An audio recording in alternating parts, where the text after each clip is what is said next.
பெரிய போராட்டத்துக்கு பிறகும் புலி படத்துக்கு வரி விலக்கு கொடுக்க மறுத்துருச்சு தமிழ்நாடு அரசு. படத்துல அரசியல் சீண்டல்கள் நிறைய இருக்கிறதுனாலதான் வரி விலக்கு கொடுக்கல அப்படின்னு முதல்ல சொல்லப்பட்டுச்சு.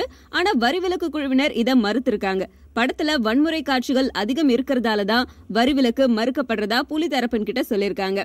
வரி விலக்கு குழுவினர் இந்த மாதிரி சொன்னதுக்கு காரணம் என்ன அப்படின்னா, புலி படத்துல ஒரு அழகான குழந்தையுடைய தலைய வெட்டுற மாதிரி ஒரு காட்சி இருக்கு, அதனாலதான் வரி விலக்கு இல்ல அப்படின்னு சொல்லிருக்காங்க.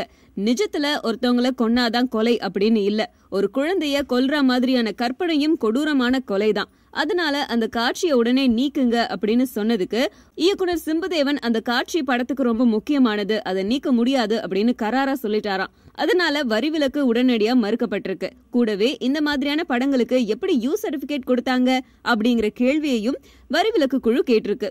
புலி குழந்தைகளுக்கான படம் அப்படின்னு எல்லாரும் ஆவலோட காத்துட்டு இருக்கும் போது குழந்தைய கொல்ற காட்சி படத்துல இடம் பிடிச்சிருக்கிறது பல பேரை திகைப்புல ஆழ்த்தி இருக்கு.